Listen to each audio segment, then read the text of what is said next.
Joining me now is best-selling author Douglas Murray. His latest book on democracies and death cults, Israel and the Future of Civilization, has hit the shelves. Get yourselves a copy. Douglas, we had some extraordinary scenes today in the Oval Office where President Donald Trump, in front of the media, sought to shame the South African president with the ugly truth of the anti-white, anti-Boer racism and violence in his country. He played a clip showing, among other things, politicians calling for white farmers to be killed.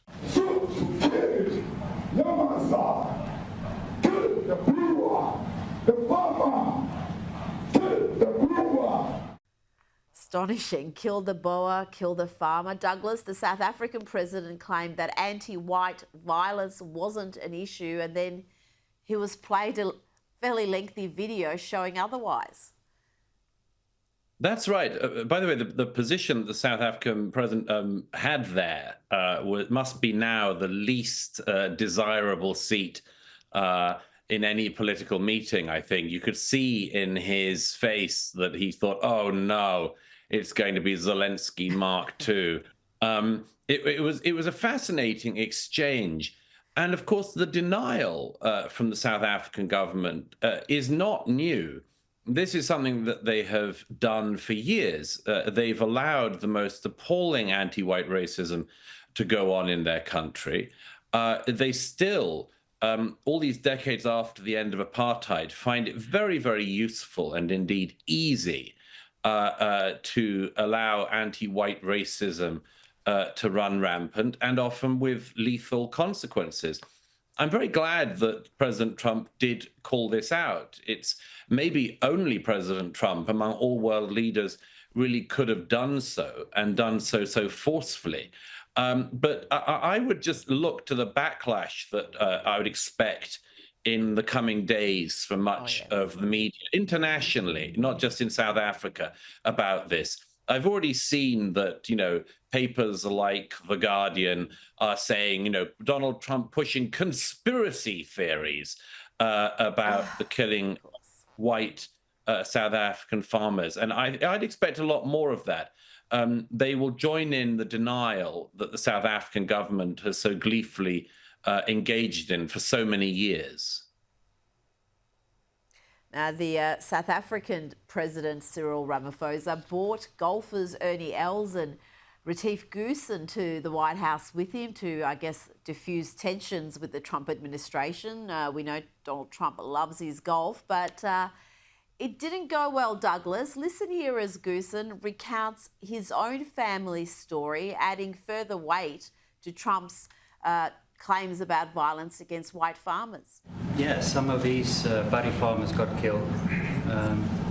The farm is still going. My brothers run it, but it's a constant battle with farms they're trying to burn the farms down to chase you away. And Douglas, you're right about the media. They're already in meltdown mode, trying to claim this issue isn't real, and the usual suspects are pushing this notion that any concern for this issue means you're racist.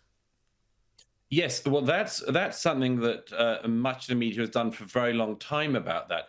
There are even politicians in America today who are saying, why would President Trump push this issue as opposed to all of the other murders, massacres, human rights abuses that go on around the world?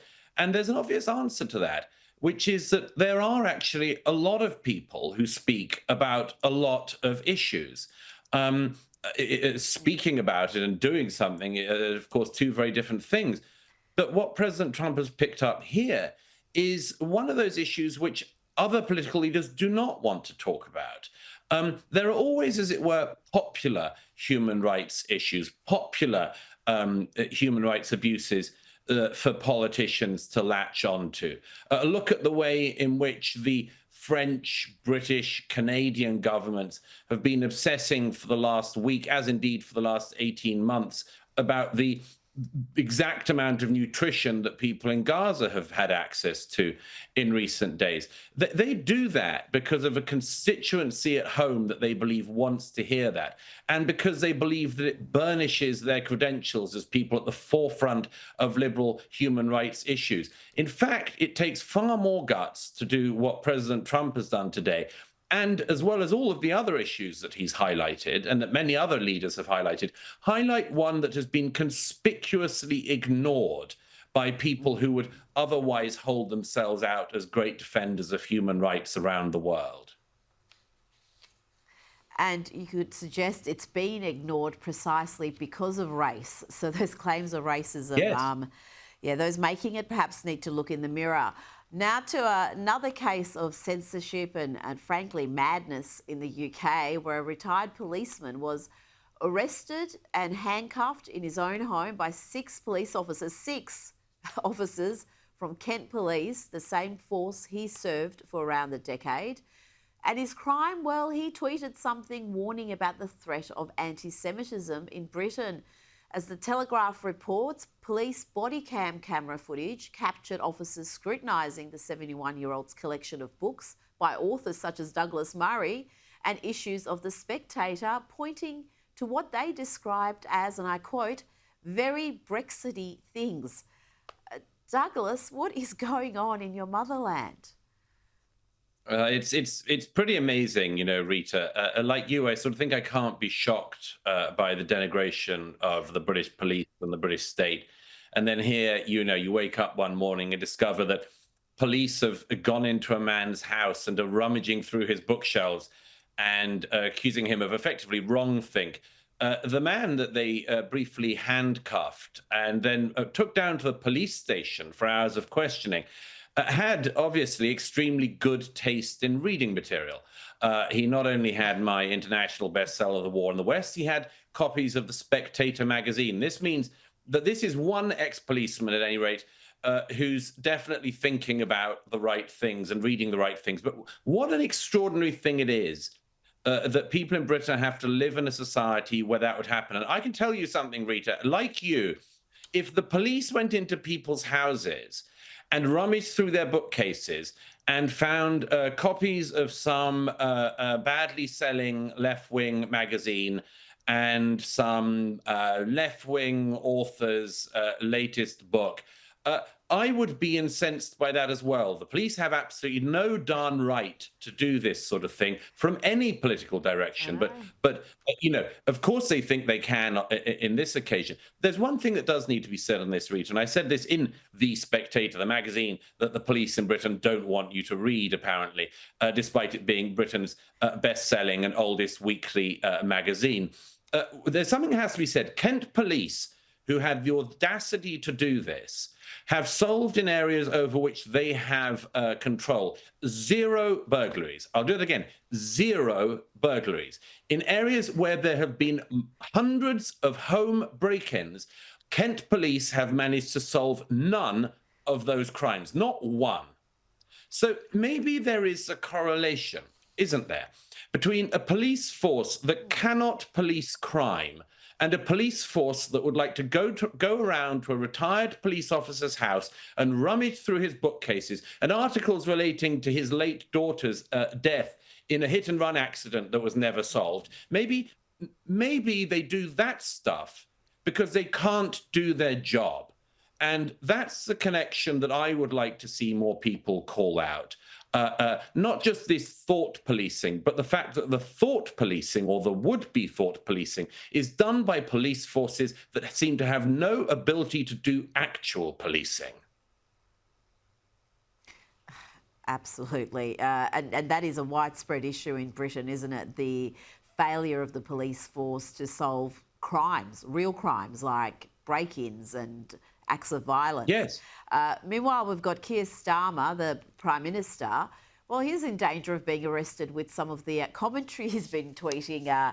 Douglas, extraordinary stuff. It seems to be morphing into Donald Trump if his work on X is to be believed. In the past couple of weeks, he's posted about coming for illegal immigrants. He said he'll put Britain first and end the reliance to cheap overseas labour that's taking jobs from Brits. He posted, if you want to live in the UK, you should speak English. That's common sense.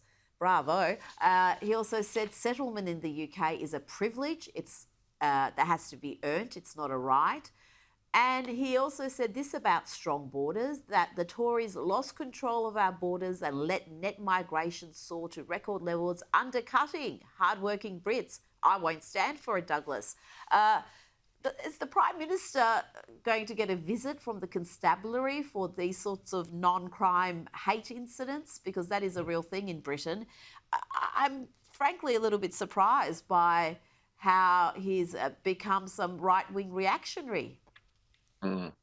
Well, of course, if anyone else had said this, if I'd have said this or you'd have said this, Rita, I'm sure Keir Starmer and his police force would take a different view. But of course, I don't believe a word of it. First of all, it's perfectly true that the last Conservative government lost control of the borders. Absolutely true. It's also true, though, that Keir Starmer has lost control of the borders. Almost 1,000 people came in a couple of days ago, in one day alone, on the illegal crossings across the Channel on boats organised by criminal gangs. When he says that it's not a right to land in Britain and just stay, he's right. It's just something anyone can do. However, it's just something that nobody in his government or his border force are doing anything to stop.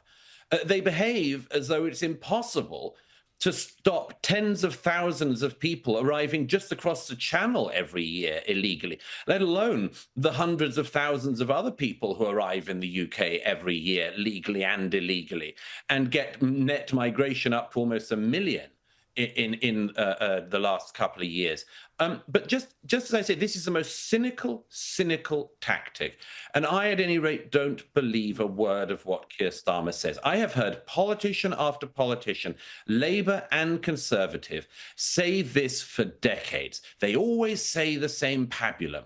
They say when they feel like they might need to just sort of enforce the base a bit, they say these things like, I think that people should speak English if they come to England. And everyone's meant to say, my gosh, what an amazing breakthrough. It doesn't matter a darn if you're losing your country all the time because you don't enforce your borders.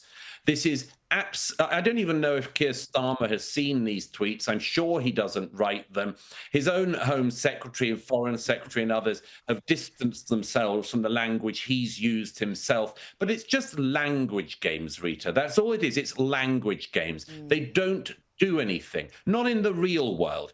Thousands of people will continue to break into Britain every week illegally.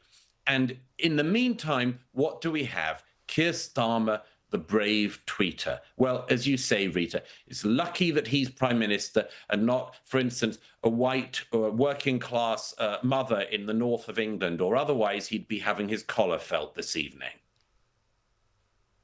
Absolutely. Douglas, before you go, you've written a superb piece for The Telegraph about America's leftist media paying a price for their role in covering up Joe Biden's incapacity. It's been obvious incapacity for some years. You argue the fact that so many serious journalists denied what was obvious to all of us explains why trust in their reporting has collapsed.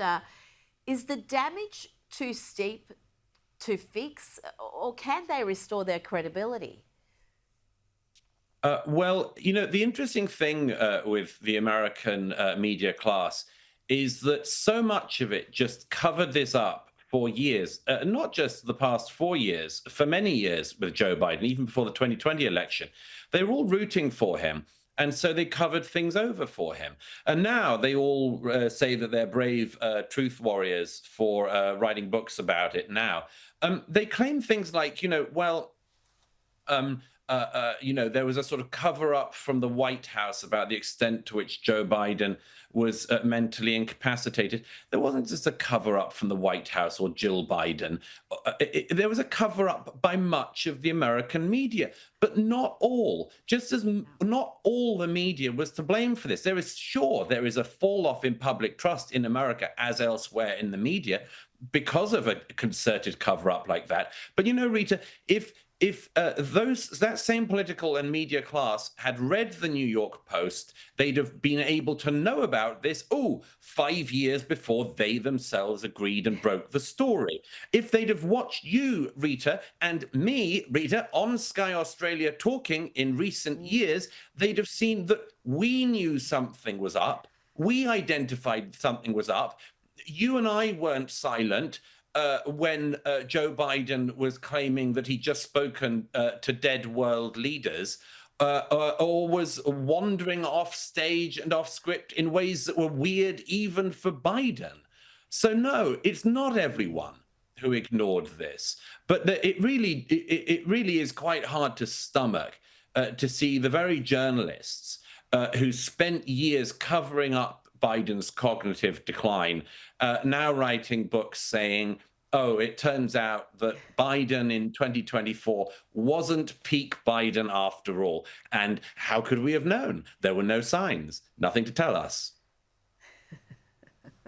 Yeah, when it doesn't matter, suddenly they've got the breaking news. And it's been fascinating to see the reception they're getting from other leftist media who are treating all this as if it's some revelation when the rest of the country has known this, as we have discussed it for years. Douglas Murray, always a pleasure to speak with you. Thanks for your time. Thank you.